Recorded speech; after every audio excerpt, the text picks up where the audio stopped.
Welcome, everyone, on this second day of summer. It is especially wonderful to be here with you tonight to examine the many ways that modern Japanese ceramics can be used to promote visual and verbal conversations in both private residences and in institutional installations. Tonight, we will be hearing from both collectors and museum curators who have been instrumental in creating these inspiring juxtapositions. The panel this evening is here to present as a almost natural follow-up to our previous panel just 1 year ago in June on Japanese art and interior design. For me, as a private dealer, then as a fair exhibitor, and finally as a gallerist, artful display has always been an important aspect of my life. Along the way, I've been the beneficiary of the exquisite taste and eyes of numerous art professionals and gifted collectors, some of whom I've asked to join us here tonight. To whet your appetite for what is to come, next I'm just going to offer you a small sampling of creative pairings that open the eyes of the public in recent times.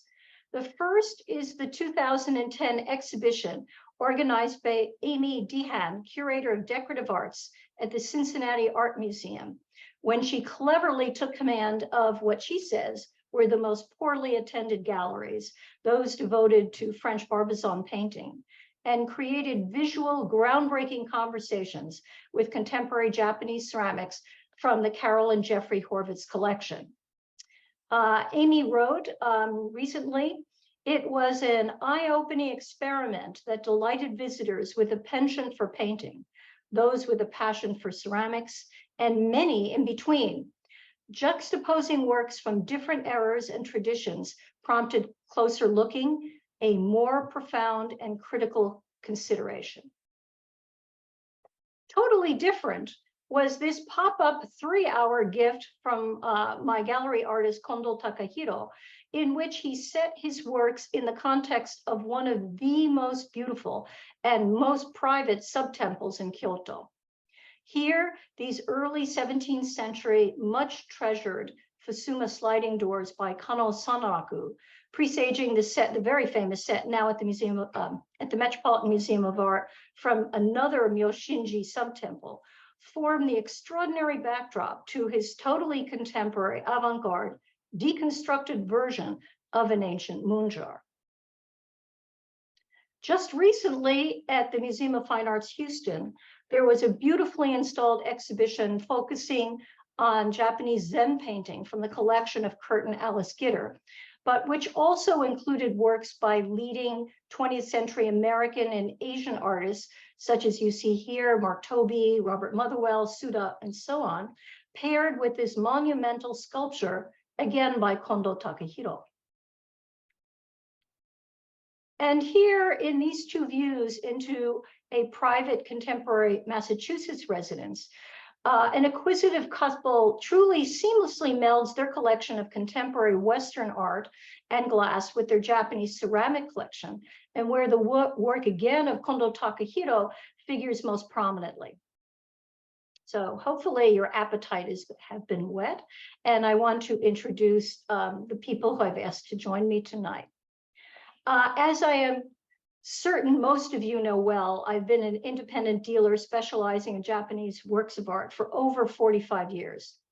For the first 20 years of my professional career, my focus was on Edo period painting and ukiyo-e woodblock prints.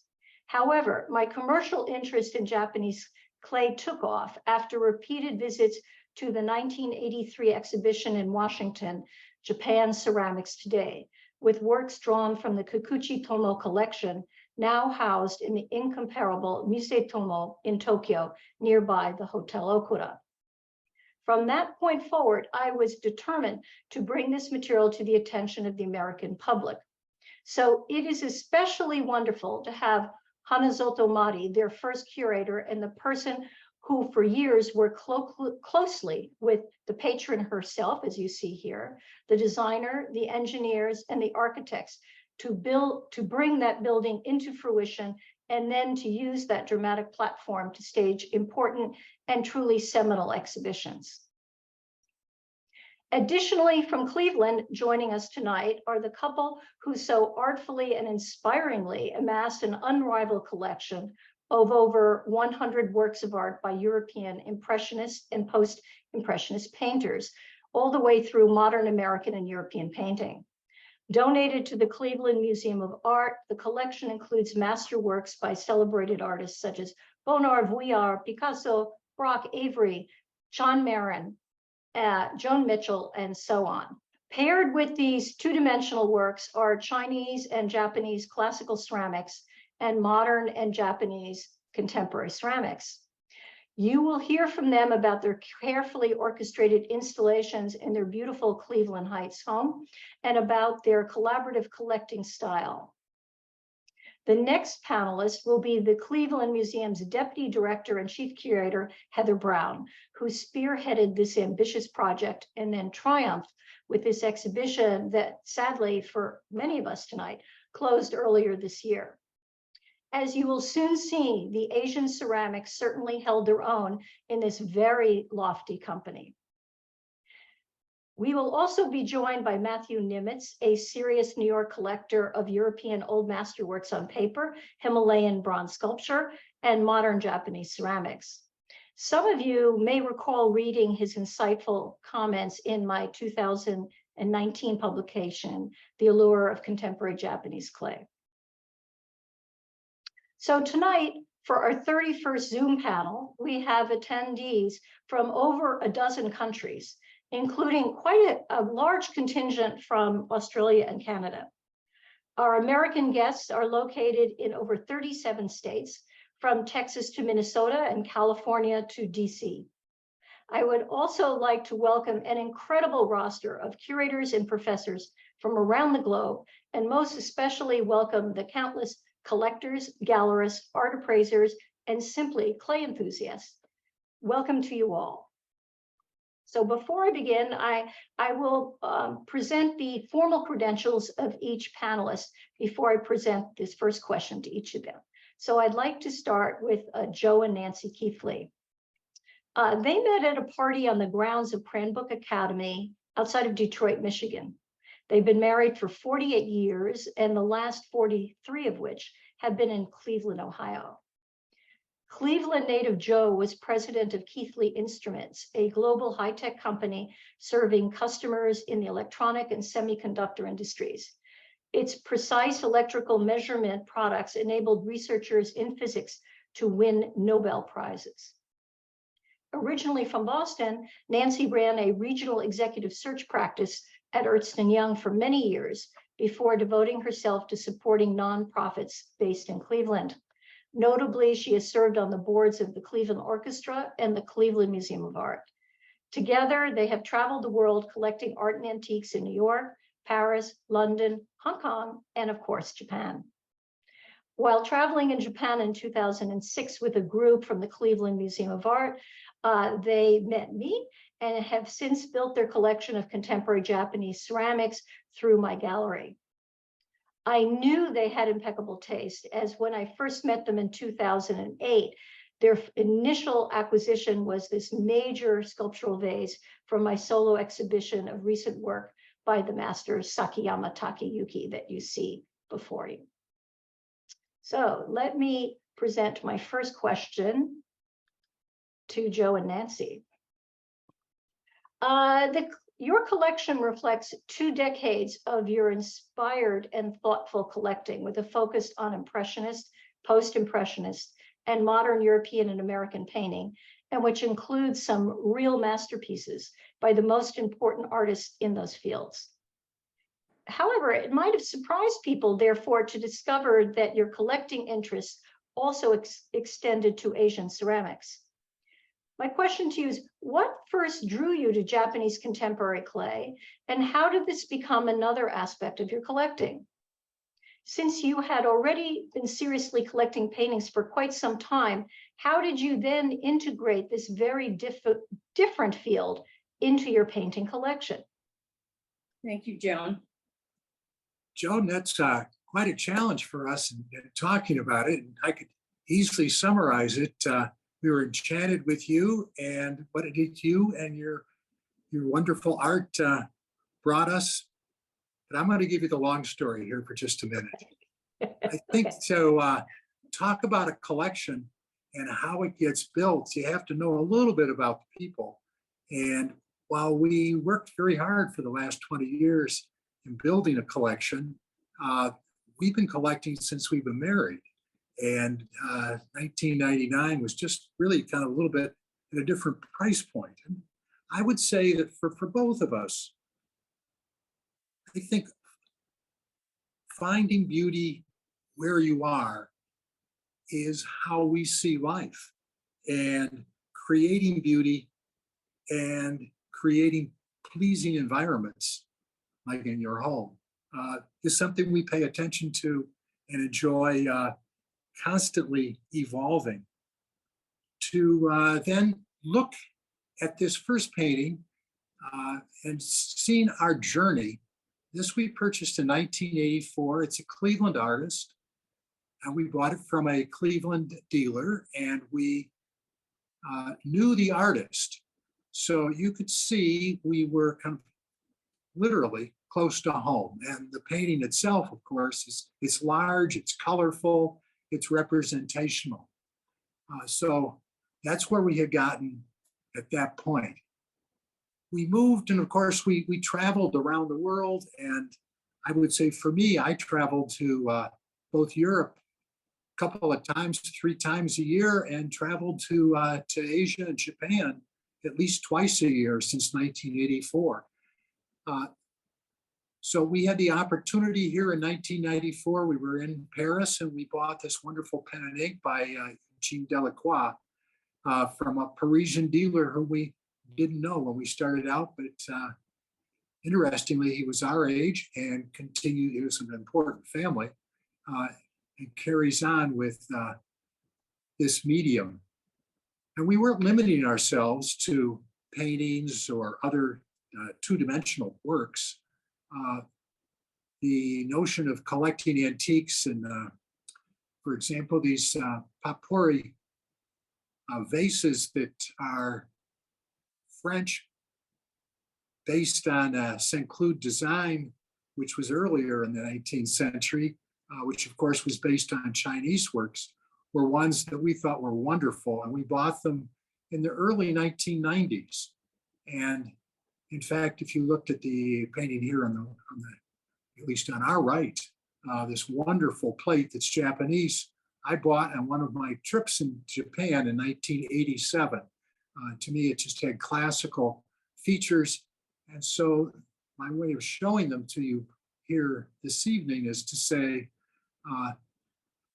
maybe eclectic, but it's inspired us in many different ways.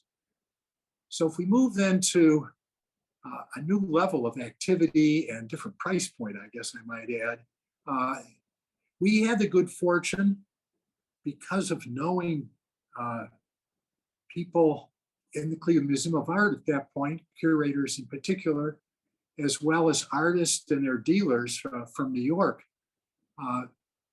We embarked on buying, as you can see here, this wonderfully colorful John Marin from Maine.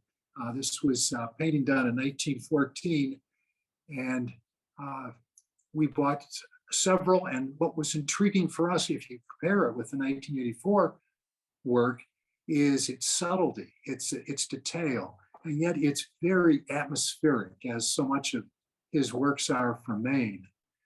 At the same time, we bought a painting by Milton Avery, and here again, lots of color, creating on a two-dimensional space, a three-dimensional sets of objects, and at the same time, powerful color and a good bit of whimsy.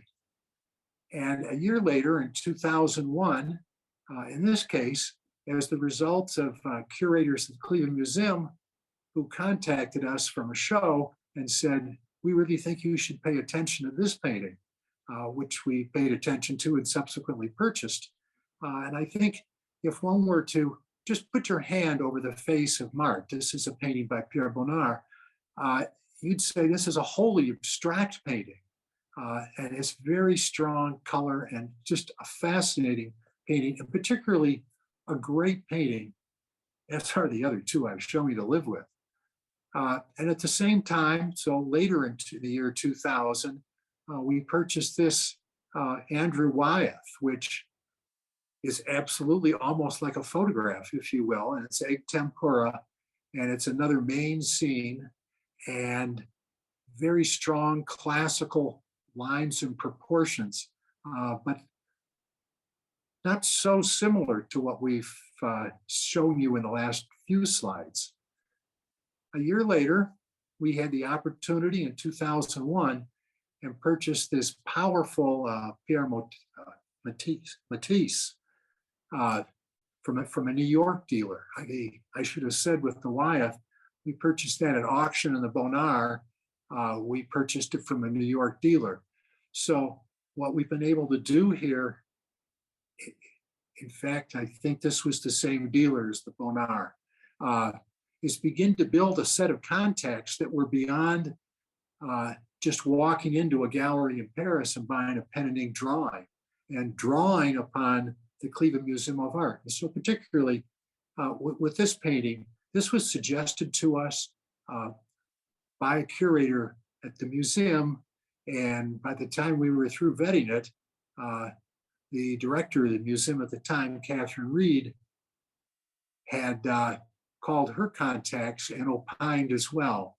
So we had many coaches. Where did we go from there? Well, over 20 years, it's hard to hold yourself back, but we were buying things not 3 at a time, 4 at a time, more like 1 at a time, maybe once or twice a year.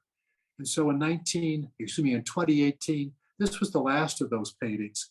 And this was a Savoyard of his mother sweeping in their home, which you can see again, interesting composition, lots of color. So coming back to how do we get involved with the Japanese art? Japanese art was very much involved.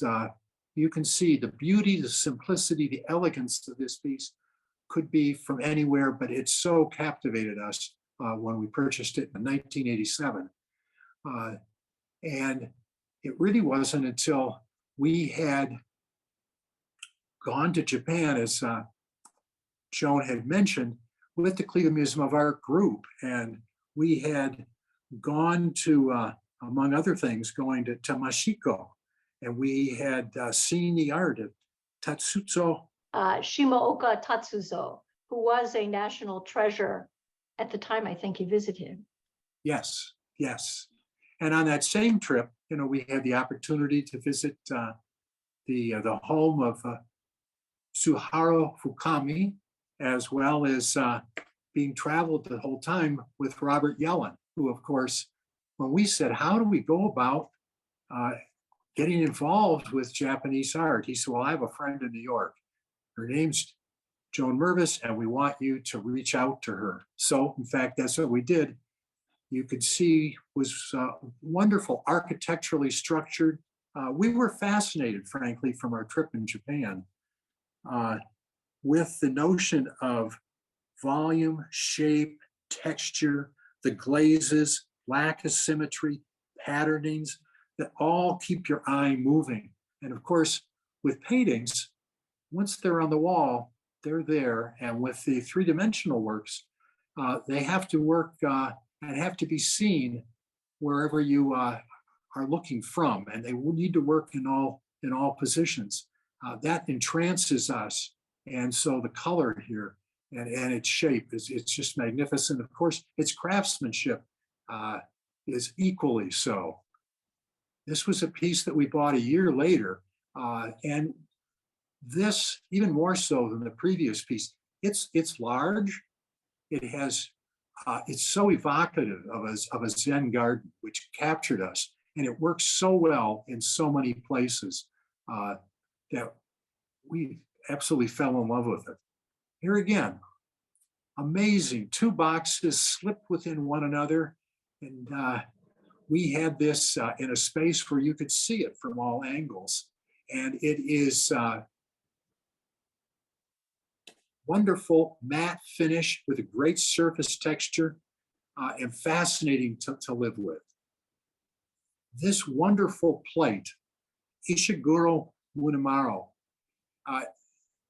it's about 12 or 14 inches in diameter. The glazes are magnificent, and what looks like blue or black really is a deep, deep blue, and it just shines depending on how you put the light on it. And it is unbelievably satisfying to live with. And of course, the Okabe Mineo that Joan highlighted, it's exquisite. It exemplifies sculpture. It's glazes, it's celadon, it's craftsmanship. And while it could be a vessel, I suppose you could put a flower in it. That's not what this is. And it so intrigued us because we have so many surfaces to work with. And here we have on the left a shigaragi jar that's large, 15th century, that we bought from Shigeyuki Yanagi when we were in Japan in 2006. And it has volume, texture, color, shape, irregularity. The glazing from the kiln is just, it's superb to look at from all angles. And if you compare that with a 21st or 20th century sculpture, again, this is Okabe Mineo, the glazing on that and the fact it's this lovely water jar, it's about 8 inches or 10 inches high, the deep green, and when you see it in different lights, it is incredibly satisfying wherever we put it. In 2021, we bought this fantastic sculpture by Rosengren. And for us, in this case, it looks very symmetrical. The white glaze, the brown at the top, the calligraphy is entrancing, and it requires a lot of breathing space, but it's very satisfying as a result. And the last we'll share with you is the most recent purchase that was just in the exhibition that JOAN MIRVISS had. This is a sculpture by Wada. And the negative space, the positive space, the architectural nature of it, and again, compare that with the first piece that we spoke of, the Takegoshi Jun box.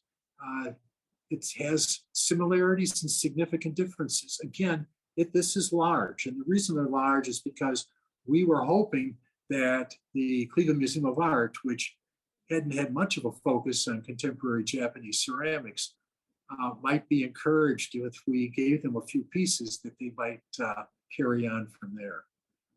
So I guess I'd say, Joan, to answer your question, these works are self-evident in that they're beautiful of and by themselves, and we find beauty where we can get it. Thanks for the journey.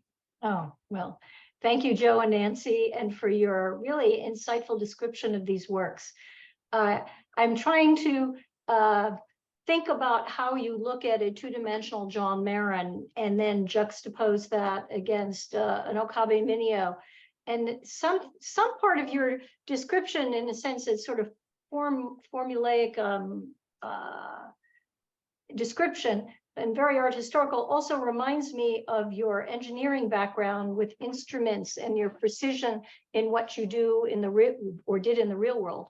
Maybe gave you some insights into how these things are structured and what the artist had in mind in terms of their surface textures and their surface patternings. So maybe that's something that added to your and Nancy's refined judgment in the selection process that you made through this 2 decades long journey. Thank you. My next speaker I'm delighted to welcome Heather L. Brown. She is the Virginia N. and Randall J. Barbato Deputy Director and Chief Curator at the Cleveland Museum of Art in Cleveland, Ohio. She oversees the Collections Division, which includes the Curatorial, Conservation, Collections Management, and Performing Arts Department, along with the Ingalls Library and Museum Archives. She joined the Cleveland curatorial staff in 2002 and was named Curator of Drawings in 2010. She also serves as adjunct professor in the Department of Art History and Art at Case Western Reserve University. Heather has curated and co-curated numerous exhibitions with scholarly publications at the Cleveland Museum of Art.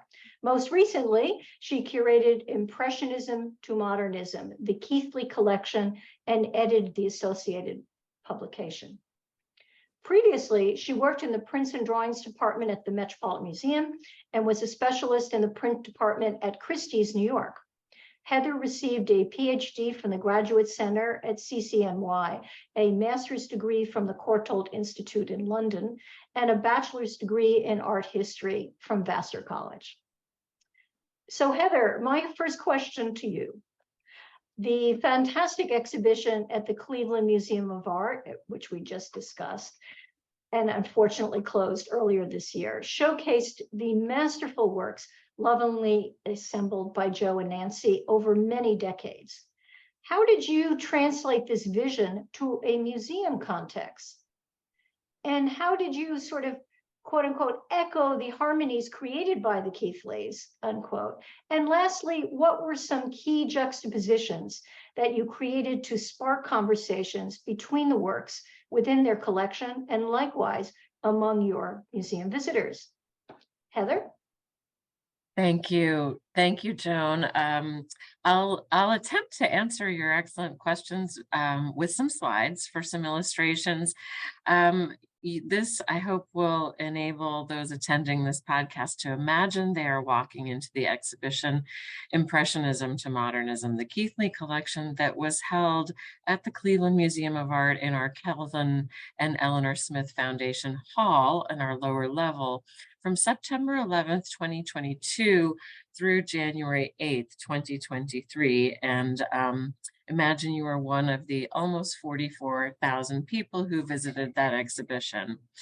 So in the exhibition, we tried to evoke the Keithleys' home while not trying to in any way reproduce their home, if you understand what I mean. We tried to, in this very first gallery, after the introductory space, we deliberately painted the walls a kind of rich burgundy color, and we hung on the walls a selection of old master Dutch drawings, and there's the Delacroix you see on the right, one French drawing, and we started inserting right away three-dimensional objects, and you'll see that this is a thread that runs through the exhibition. So here in the first gallery with the crown molding, the chair rail, to kind of almost give the sense of an interior space.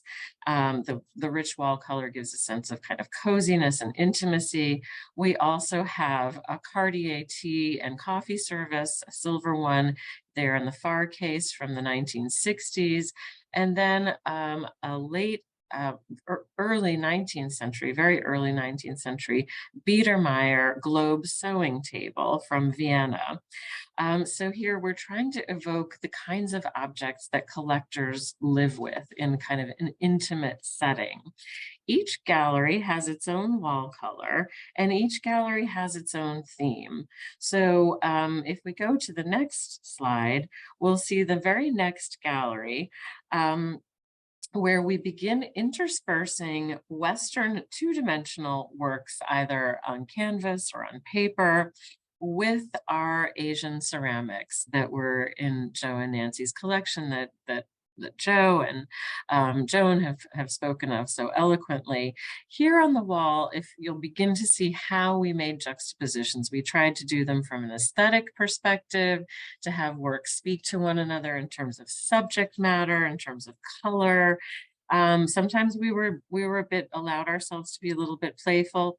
This gallery is all about the natural world. So you have a series of color aquatints and etchings by an English artist, George Brookshaw. He was a botanical artist, and he made many, many illustrations for a richly illustrated folio called Pomona Britannica that depicted over 250 varieties of fruit. So I thought in the vicinity of this group of 8 prints, it might be interesting to place this Chinese bowl that you see from the Ming Dynasty, and it was made in the Longqing kilns. It's magnificently large, and its lobed sides seem to be opening like a flower. So the botanical world, the natural world are addressed in this gallery, but particularly in this juxtaposition. In the next slide, we'll see other juxtapositions where we didn't necessarily try to copy the placement that the Keithleys had used in their own home, but they did not sequester their Asian ceramics in, say, one case or one area of their home. Instead, they were lived with and interspersed in many, many of the rooms, as Joe described. So here, next to Pierre Bonnard's wonderful large painting, landscape painting called Deer in the Undergrowth from about 1908, where you see an autumn woods scene. We decided to place their pair of owl-shaped jars that were made in China during the Han Dynasty. These are the oldest objects in the Keithleys' collection. They were made sometime between about 206 BC to 9 AD. And owls were very closely associated with burial sites in China. And the Han Dynasty itself was marked by lavish burial customs and sites in which the deceased were buried with items that were meant to accompany them into the afterlife. So these jars may have been intended to contain grain for the tomb's occupant. So knowing all of this, these jars and the vessel you see, which the Japanese shigaraki vessel, which you've seen already in a couple of slides, these are located in a whole gallery of French landscapes. So we thought the owls next to the woods, and then this shigaraki vessel, which would have held most likely rice for storage during the winter, combined with its very organic shape and sort of rough texture, was the appropriate spot was the French Landscape Gallery. And in the next slide, you see another wall in this gallery. The two paintings that you see, the one on the left is by a Swiss artist, Felix Vallotton, of cornfields from 1900. And then Edouard Vuillard's lovely seascape, the beach at Saint-Jacques from 1909. It's a Brittany scene of a friend and patron of his sitting on the beach, but again, it's almost abstract. And in between these two French landscapes, we placed the jar, the vessel or the box that you've already seen that is decorated with a Japanese crested ibis standing on a line of blue that suggests the lotus pond. And I also have to point out that Japanese ukiyo-e prints, known so well by Joan and many of you, I'm sure, were profoundly influential to Vallotton and Vuillard both. You mentioned, Joan, the John Marin watercolors, which you see here on the wall. There was a magnificent gallery on this lovely, I think, deep turquoise wall of 9 watercolors by John Marin, truly the master of watercolor in America in the early part of the 20th century. And these watercolors from mostly Nancy and Joe's collection, but of 3 just also from the CMA's own collection, show this master of watercolor working from about 1914 through the 1920s, and how daring, bold he was. These, as I like to say, are not a Victorian lady's watercolors, but rather a bold modernist watercolors. And I thought, what better object to inhabit this space than this astonishing, remarkable, twirling tour de force of ceramic work by Okabe Minio. I'll add that it weighs, not that I held it, I wasn't allowed to hold it, but it weighs about 24 pounds. And it really is a monumental object. It is almost a kind of work in cubism, one might say. It's so, it was made in 1968, but it has a a feeling of dynamism, of broken planes in space, and yet it references the celadon technique that came back from China in the Northern Song Dynasty and was perhaps perfected, one might say, in Korea's Goryeo Dynasty, and then profoundly appreciated in Japan and such works. Such Chinese and Korean celadons were treasured. So this is that work is a reference to that. And then another work that you've already seen in Joe's slides, I'll just point out, showing how extraordinarily versatile Okabe Minio was. His water jar is in this case inhabiting this space with two works from our own collection, also Japanese ceramics, but from the 17th century, looking at the tradition that Minio was looking at. And my very last slide is of the final room in the exhibition, what we referred to in-house as the Joan Mitchell Chapel. And here at the end of the gallery, you see three works by Joan Mitchell. The one in the center, a triptych called Some More, and the one on the right, a painting called Guise, named after a village in France. These were gifts from Joe and Nancy Keithley, and in the center of the room is this magnificent ceramic by Sakiaka Takayuki called Listening to the Waves from 2007.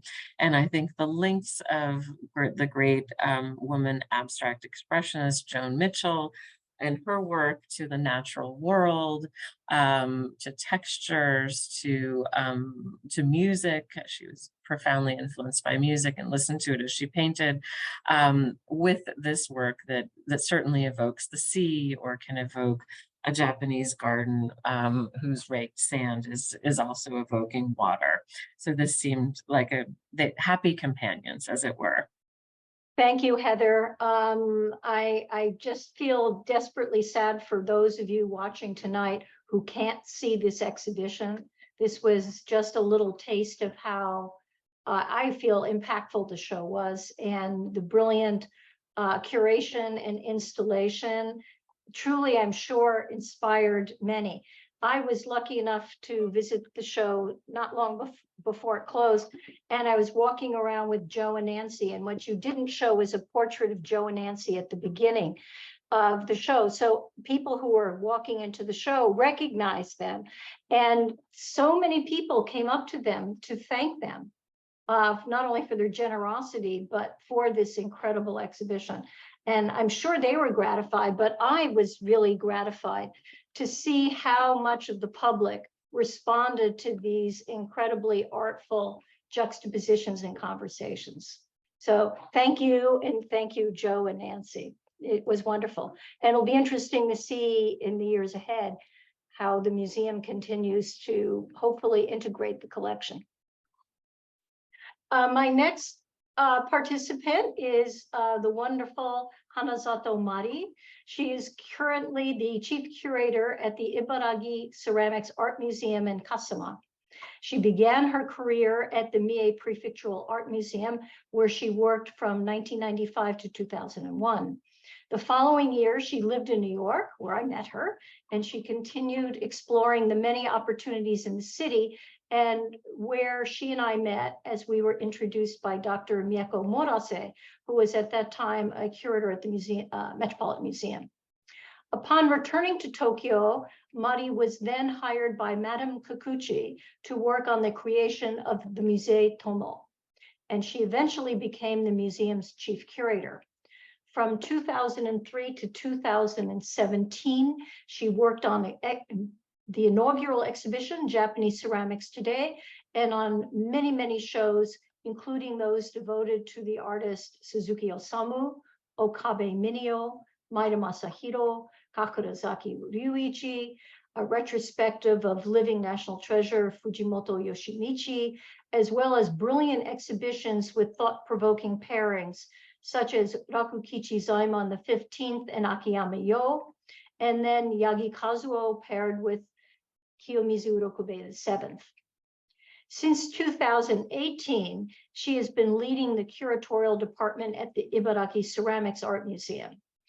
Mari is not only a curator, but also a respected scholar in the field with numerous publications to her name.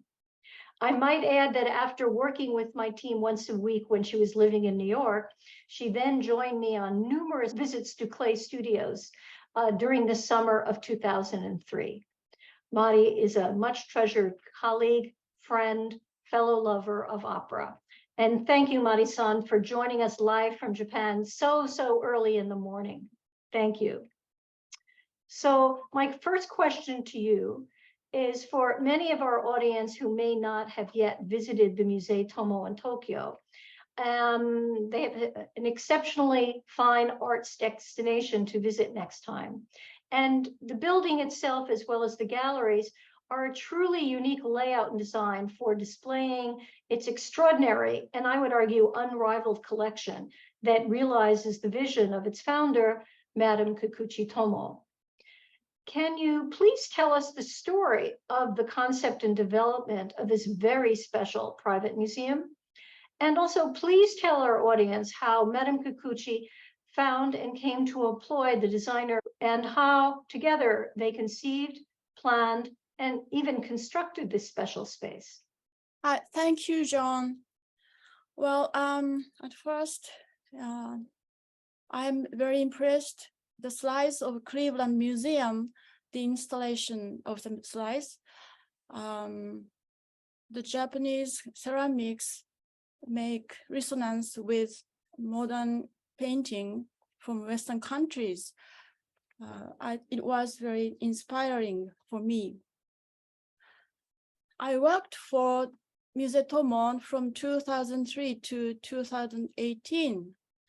So my talk will be a kind of reminiscent of the Musee Tomo, or the homage to Madame Kikuchi, and invitation to whom you haven't been there. So I remember my time working at the Musee Tomo from 2003 to 2018. But before the museum was founded, there is a prehistory that is important, which I wrote down on this slide. She opened Kandori Gallery at Hotel New Otan in Tokyo, and 1883 held Japanese ceramics today at the Thomas E. M. Evans Gallery of the National Museum of Natural History, Smithsonian Institution, Washington, D.C. She met Richard Molinaroli, who was the designer of the museum exhibition. And after that, she held 3 exhibitions at Kikuchi Guest House in Tokyo. The museum is the basement of the Kikuchi building. This is the slide of staircase, and staircase itself is the heart of the Musee Tomo, which Madame Kikuchi poured her idea into this staircase. You are getting a space, you are entering a space envisioned by Madame Kikuchi, and the shining glass handrail guides you down to a different realm. Madame Kikuchi was struck by Mr. Richard Molinaroli's unique design of Japanese ceramics today at the Smithsonian nearly 20 years prior. She enlisted him to design a unique venue to showcase the charm and qualities of Japanese contemporary ceramics and to realize her aesthetics. For example, there are no glass cases so as to see and feel directly the colors, textures, and presence of the works. This slide shows the inaugural exhibition. This exhibition was a kind of revival of the 1983 Japanese ceramics today, shown at the Smithsonian in Washington, D.C. This show, it traveled to London, to the Vuillande Museum, but it was never brought to Japan. So Madame Kikuchi was impressed by the display at the Smithsonian, and the idea of which was totally different from what was done in Japan. Since then, she might have been thinking how she could realize a similar display in Japan, which would bring out the appealing qualities of the works effectively through their display and lighting. This floating place display is the most important of the show. It was very important for Madame Kikuchi to include this because such a display had never been done before in Japan. Because we have frequent earthquakes, so such a display seemed impossible. But Madame Kikuchi wanted visitors to encounter these works in a dramatic and totally new way. For this show, over 100 ceramics were displayed in total from Madame Kikuchi collection. And the exhibition was divided in some areas, and I will show you 3 of them. And here the ceramics were displayed like actors in a theater. They were dramatically lit as if they were on stage. Each artwork, like an actor, had a unique character, but together they created a scene. And then this is the slide of Fujimoto Yoshimichi exhibition. There was one change to the interior design of the museum. In 2009, for the exhibition of Fujimoto Yoshimichi, who in his lifetime was designated a living national treasure. This artist had a very special relationship with Madame Kikuchi because she had a deep understanding of his artistry, and she had already held several shows of his work in the past. This is the refurbished interior by Richard Molinaroli. This gallery had a green area and a red area to emphasize a contrast in Fujimoto's life and his work. Madame Kikuchi wanted to tell the story of his art through the design of the show. She wanted to show Fujimoto's works through the theme of life and death, and Richard chose the colors. This is the green area. So for this area, nature symbolizes one very important aspect of Fujimoto's art. So in this area, the keywords, I think, are life, nature, and the outdoors. The colors are green, purple, and gold. And the dominant line is the curve, as you can see from this slide. This slide is not from the Fujimoto show, but you can see the whole green area. So this shows the depth of the area, and you can see mountain is the back, the green ones. And the center display area is like a gold river flowing through. This is the slide of red area. In this area, the keywords are depth, inward, mental, speculative. The colors are wine red and brown, and the dominant line is the diagonal. And this slide is not from the Fujimoto show, but you can see the characteristics of red area. This view shows the depth of the red area, and you can see the many diagonals. Fujimoto was aware of the end of his life, and he was battling cancer. So for his exhibition, works shown in this red area were from the last years of his life when he was facing death. And Madame Kikuchi thought those last works showed another new stage, another new artistic stage of Fujimoto. And I think she wanted to stand out them through interior design as well. For those of you who've been to this amazing museum, it's still strikingly avant-garde 20 years later. And I still know of no other museum with consistent installations using such glorious materials and lacquer surfaces and wall color in such a dramatic fashion. And no matter what show you installed over the many years that I was lucky enough to see, it was always breathtaking as you come down the stairs and turn the corner and walking into that space.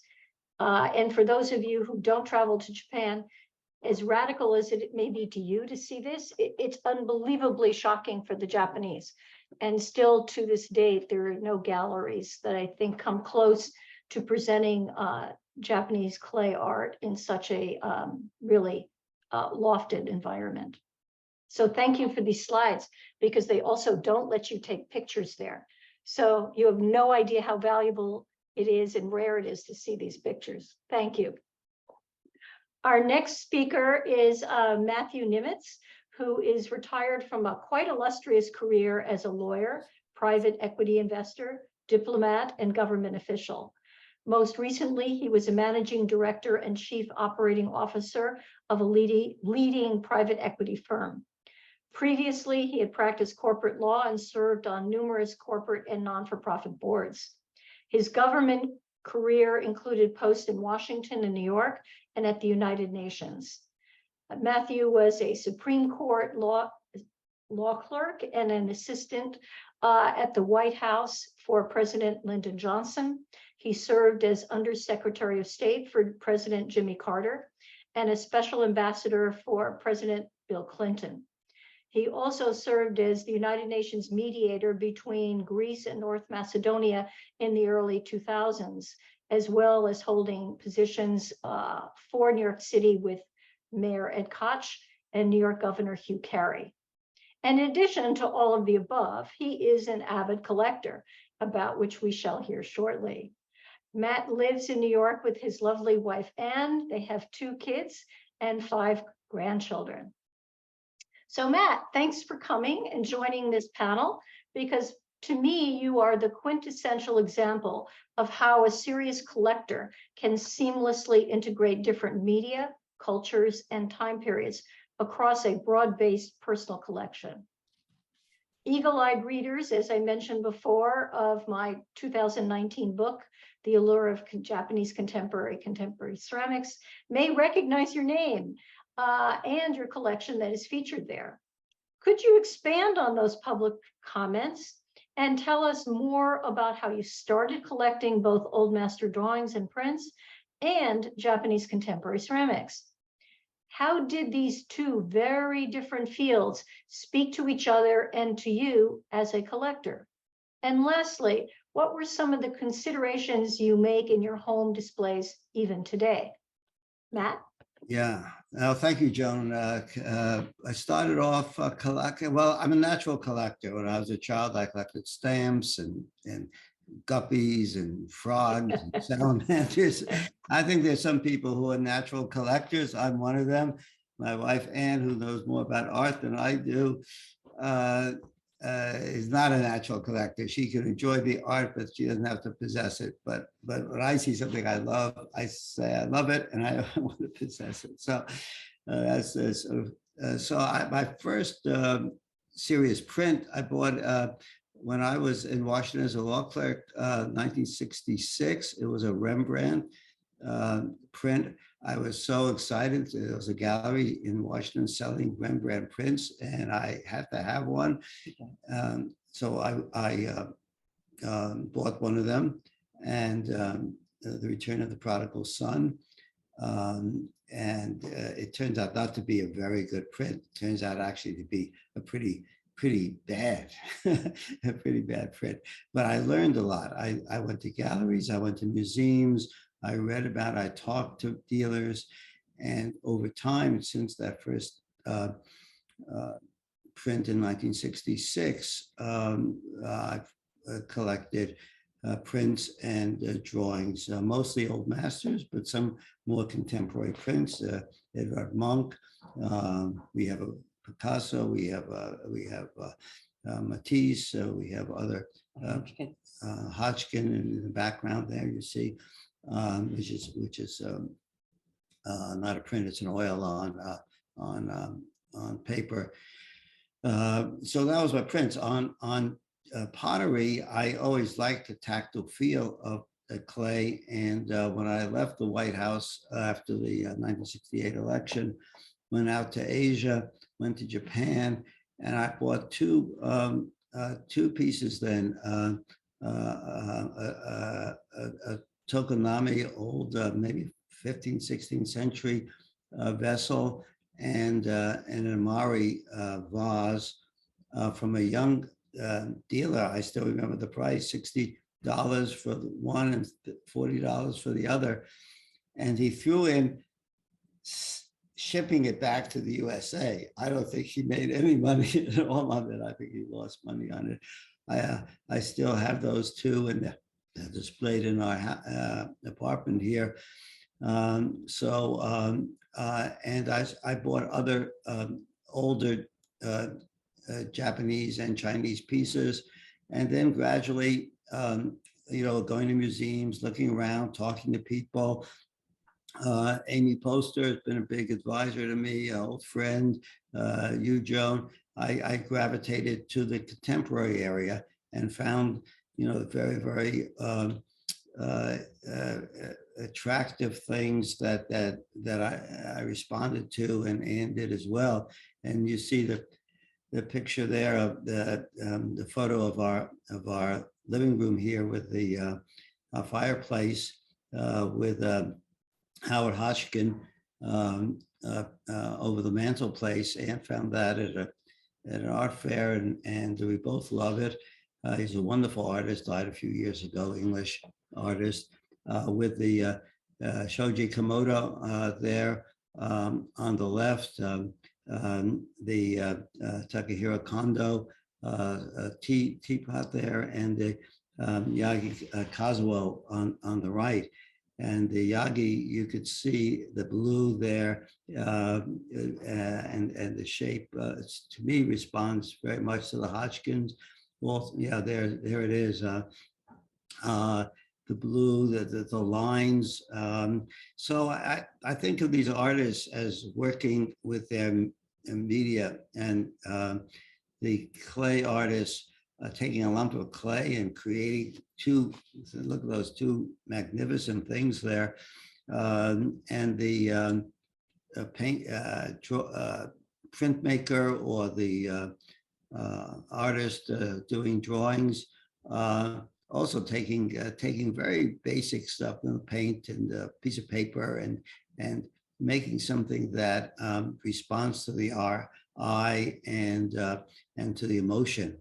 So I think this setting, to me, these pieces speak to each other and give meaning to each other. And I keep thinking that they like being together, and we move them around a lot. We move these things around a lot. So here's on the left of the fireplace, just a bookcase, a lot of first editions we collect there. And you see Akishi Aiko there, the very angular piece on down the bottom there, yeah. And she's a wonderful artist. And sometimes that annoys me a little bit because it's so angular. Everything else there is sort of rounded, and that's angular. But I think it's great. It's a real statement. It looks like it wants to get out of that space and stop moving around. And right above it are three Kawase pieces I bought over the last few years from you, Joan. And what a wonderful artist he is. The perfect glaze, so the glaze there, and the perfect colors, perfect shapes. So it looks simple, but what a great artist. And there are a few other things there, different civilizations up above, a little bit higher. There's a Shimizu Uichi, a black and white sort of piece. Right next to it, a white Song Dynasty Chinese arm bowls sort of piece. So you have two civilizations there, contemporary Japanese and Song Dynasty Chinese, 1,000 years between them. And yet they seem very happy they're together, I think. And Wadam hero down on the floor there with its angular forms, which speak to me to the Kishi Aiko, both angular.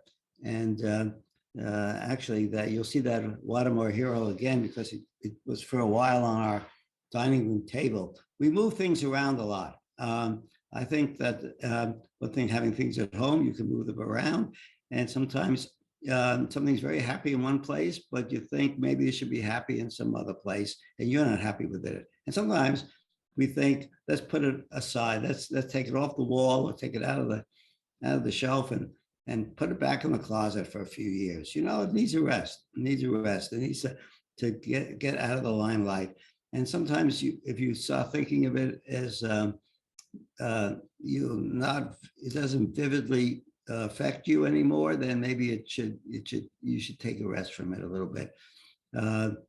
So that's the other side there. So that wall, they're all Rembrandt prints, better than the first one I bought, which is still in the closet for sentimental reasons. 8 or 9 Rembrandts there, each one, you know, a magnificent piece of work. What an artist! I think he's the greatest artist, you know, for printmaking, engravings, and etchings. We can look at each one individually, but you got to get close, and you have to really think about it and look at it. And then down on the shelf, a bunch of things, maybe a little too crowded. Maybe I should move some around, but they're. I think the Miyashita Genji on the left, layers of green, each one layered on there, a little bit bent to the left.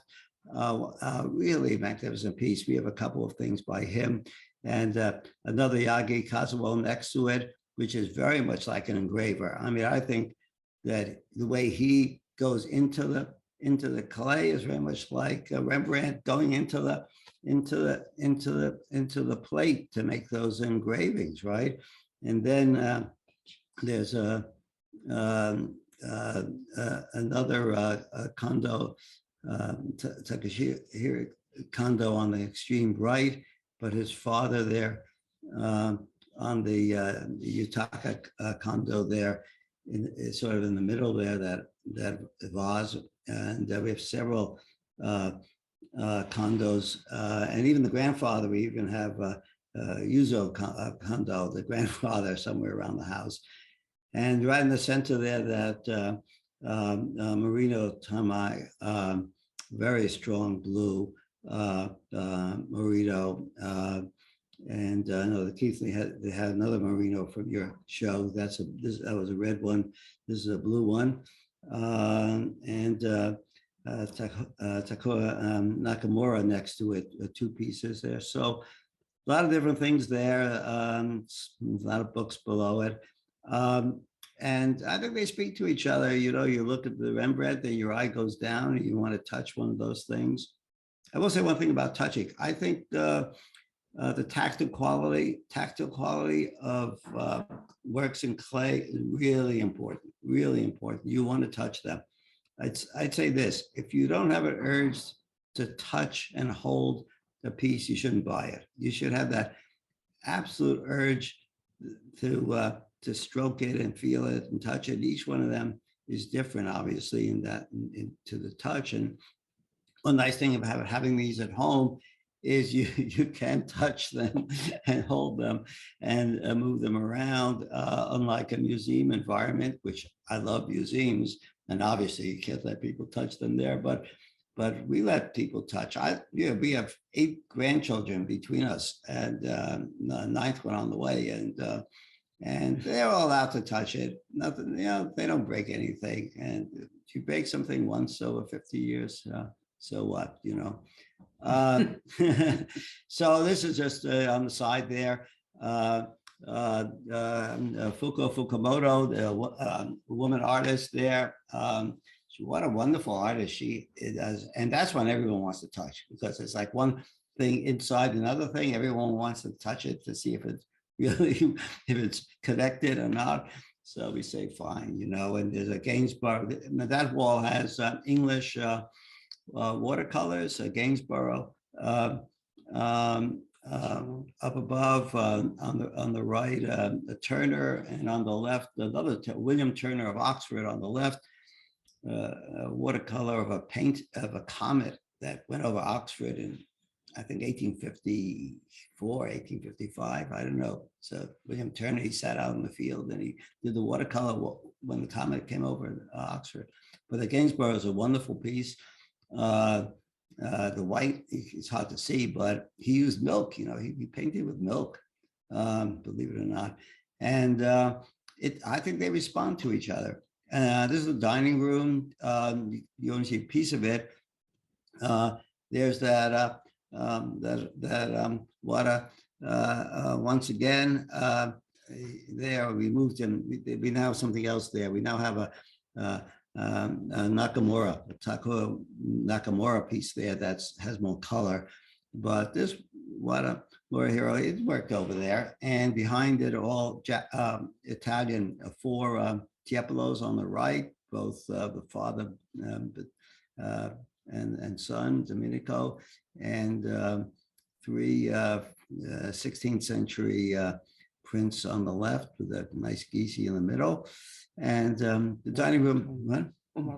Yeah, Marcantonio there. Around in the dining room, we also have some contemporary, more, not contemporary, but more modern things. We have Matisse, so we have an old Morandi, the great Italian artist, the first part of the 20th century, Morandi. So we have some more contemporary things. And that's where we gather Thanksgivings and other holiday meals there. And people can look around and see the things. So that's basically what we do. We have we buy, we move things around, and enjoy the collection. Thank you, Matt. I'm wondering that since you are devoted collectors of works of art on paper that cannot withstand sunlight for extended periods, so you are quite used to rotating your print collection. And that inspires you to change the walls. With the walls comes the surfaces. And I'm thinking back to the photo shoot we did in your place for the Allure book, which is this shot that we're looking at right now, and how important this Watamoto is to anchor the curvilinear chairs, the rounded corner table, and then the architectonic, if you will, arrangement of the rectangular black and white prints on the wall, how important that ceramic is to anchor this photo and this view. And furthermore, your bookshelves to the left of the fireplace, how different they look than last time I saw them. I know. It's like a completely different house. I know, we change everything around, and sometimes I get up in the middle of the night and move things around, and then Anne the next day, a day later, she says, the place looks different. Why is that? I had gotten up around midnight, I couldn't sleep, and decided to shift everything around. So that's sort of fun to do, Yeah, I think it's important to do too. It's important that things shouldn't in your home be viewed as wallpaper. You should be looking at them, Yeah. I agree. And it's a very Japanese point of view where there's a long tradition for rotation. I'd like to move things along to my last question for the Keithleys, if I may. So Joe and Nancy, before the works in the Keithley collection were gifted to the Cleveland Museum of Art, you lived with many of them in your home, interacting with them daily, as we've just heard from Matt and Anne. We have seen how your works were exhibited in a museum setting, thanks to the great shots from Heather. But how did you display them in the context of your home? And would you also tell us some of the connections and contrasts you created among the works in your collection, in your displays? And finally, would you show us some of your all-time favorite comparisons? Joe and Nancy? Thank you, Joan. Go ahead. Over to you, Joe.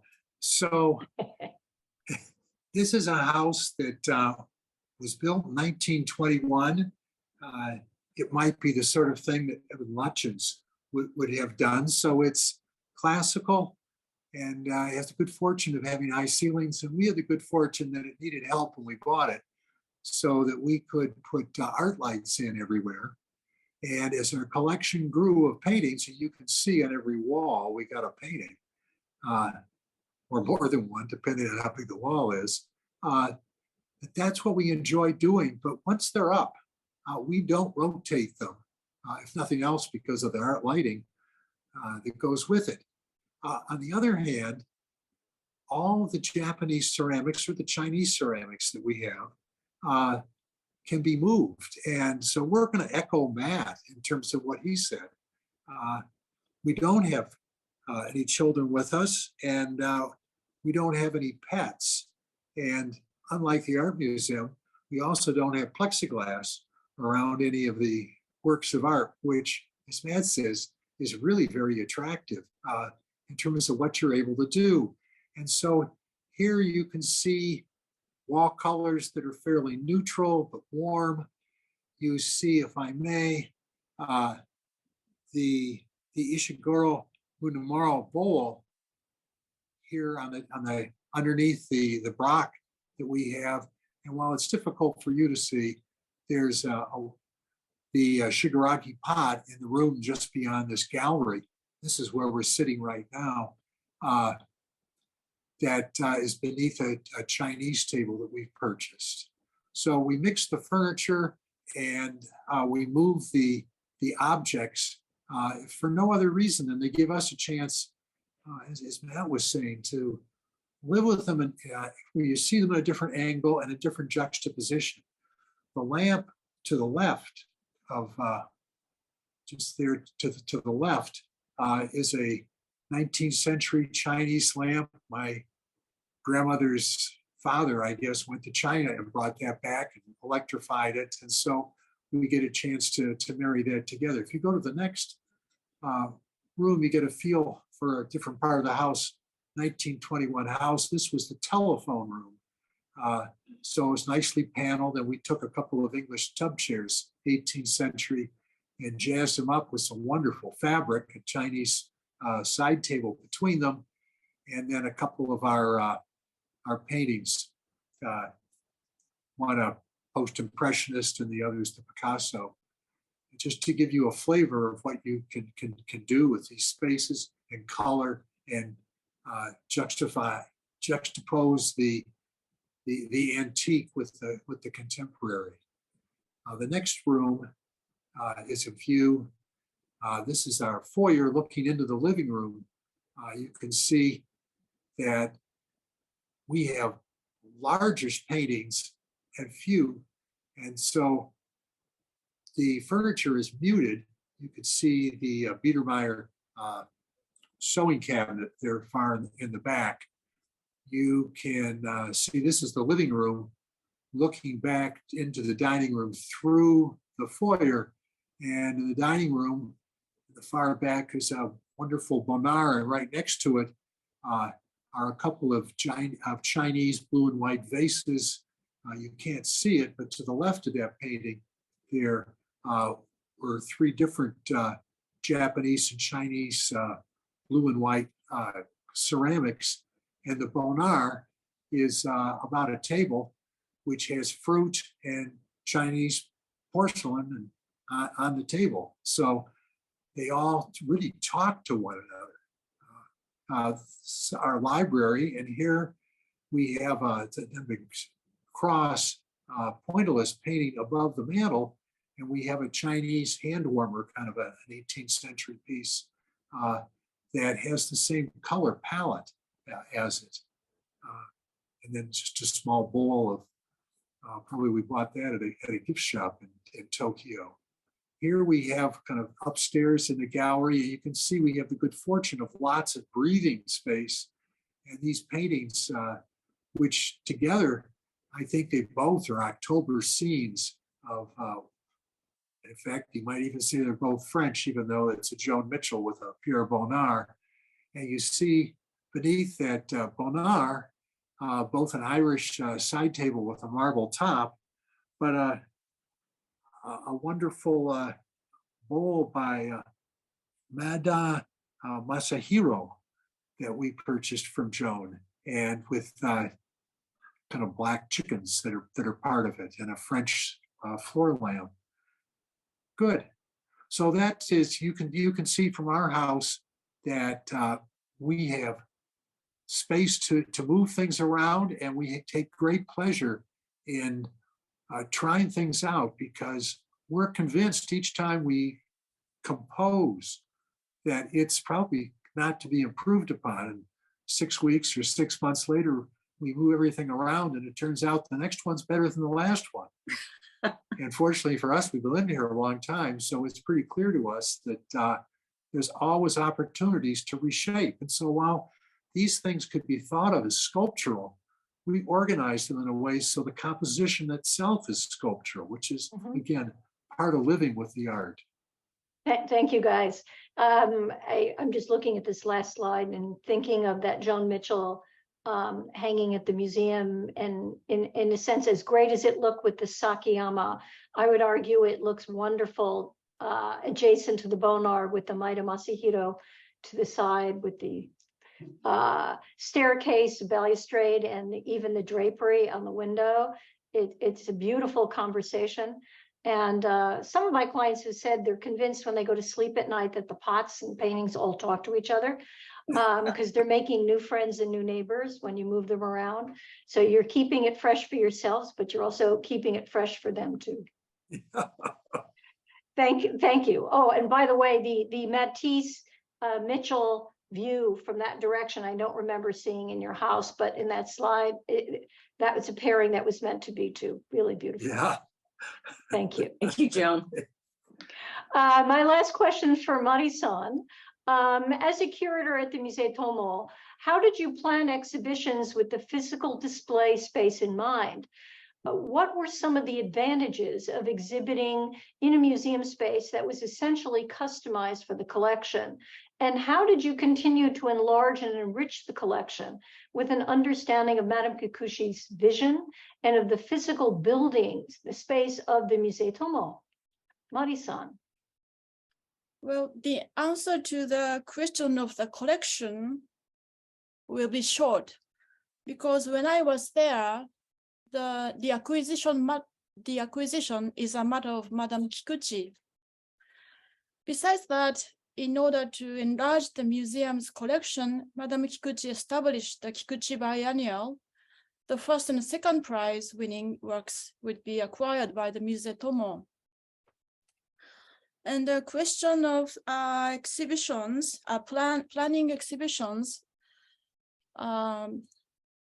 displaying other artists' works in the dramatically designed and versatile gallery was exciting to me as a curator. Through many exhibitions, I gradually realized that each artwork has its own place to fall into. But to find out what artwork goes to where took time. It's like making a story.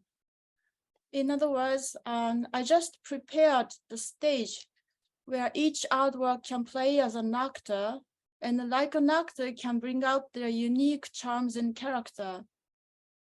So in other words, I thought myself as a casting director, where will each artwork can be displayed and what role will it play?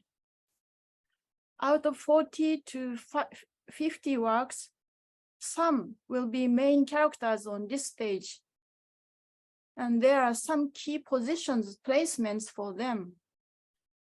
For example, in this slide, in the middle of the river, Gold River, it's one of the placement for the main character, I thought. And the overall atmosphere is determined by those key characters. This is a view of Akiyama Yosho, where you can see into the red area. For his scale of works, once you place the main works in the most suitable positions, you can start creating resonances. If this is done well, the world of the artist will completely fill the space. and one can see the artworks both individually and as a whole. Too hard to tell from the slide of this space. So please go to there and feel the space with your physical, as your physical experience. And this is the charms of the myth of Musee Tomo, which Madame Kikuchi and Richard created. Thank you, Mari. After this panel, if anyone is not interested in going to the Musee Tomo, they should listen to this again. It's a very magical place that is amazing. It doesn't look versatile, but it's amazingly versatile in the creation by Richard and Madame Kikuchi to create this space that continues to evolve depending on what the exhibition is. And Mari, you challenged it many times. It's hard to pick out a favorite exhibition from your tenure there. This is certainly one of my favorites. Thank you very much. Thank you. Our final question is for Heather. And as the chief curator of a truly encyclopedic museum collection, could you please tell us to what extent cross-departmental exhibitions are part of your museum's future? Are there other examples of interdisciplinary shows at the Cleveland that you can share with us? I'm looking forward to hearing your response. Certainly, I'll show you a couple of different exhibitions that we actually have on view right now that are quite interdisciplinary and that touch various aspects of our encyclopedic collection. We have a new-ish curator. He's been with us for about a year or so, maybe a year and a half. His name is Darnell Lisby, and he's our assistant curator of fashion. His first solo show is Egyptomania, Fashion's Conflicted Obsession. This is in it's a one gallery exhibition. It's actually in our textile gallery. But he didn't let a small space restrain him in any way. He's filled it with many, many objects from all across the collection, including a number of loans. And the idea of the exhibition is to look at how Egypt, art from ancient Egypt, but also how Egypt has been imagined in European art, British art, etc., and how that is then reflected in today's fashion. So here you see the textile gallery behind that baffle wall, and you see 3 long gowns in the center. 2 of those are by Maison Yaya, 1 is by Chanel, and 2 shorter dresses on either side of the wall in the back that has a video on it. And then in cases throughout the exhibition are works that are from our Egyptian collection, but also from, there are also works from our European decorative arts collection, our prints and drawings collection, etc. So we're kind of taking a new view at Egypt. And are all the artists who come afterward, are they appropriating? Are they influenced by? Are they assimilating? What is the approach to the art? So yeah, and this is a kind of fun contrast of this video together with music that touches upon Egyptian themes, sounds, together with a burial shroud. So really showing the vast difference in time here that this exhibition attempts to conjure. And then an actual necklace from Egypt paired with 2 loans that you see here, both briefly at the museum for this exhibition, borrowed from Chanel for just a few months. So this is another approach to showing works from different parts of the world, different time periods, different cultures, and juxtaposing them and seeing what kinds of conversations they have in a museum context. And then we also have another exhibition. Oh, I should mention, sorry, connected to Egyptomania. This is our Egyptian gallery down on our ground level floor. Very, very popular gallery, as you can imagine, with families and school kids and teachers. And this is an intervention into that gallery.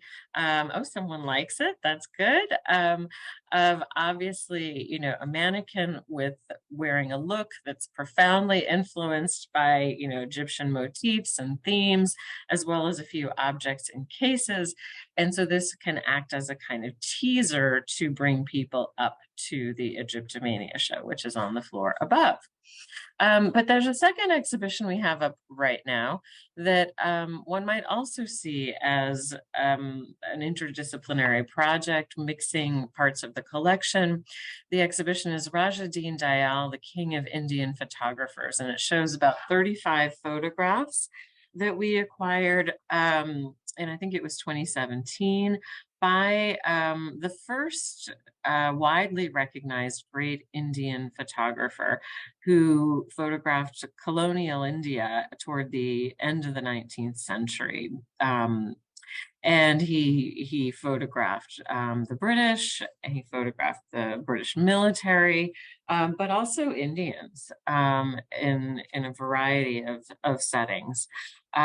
So we mingled that. Our curator of photographs, Barbara Tannenbaum, worked closely with our curator of Indian and Southeast Asian art, Sonia Rimes, to integrate into the center of the gallery objects from our collection of Asian art that would speak to these photographs and kind of make them come alive in 3 dimensions. So here you have a wonderful silver teapot that was made in India during the colonial period. And then in a couple of other slides, here is a musical instrument.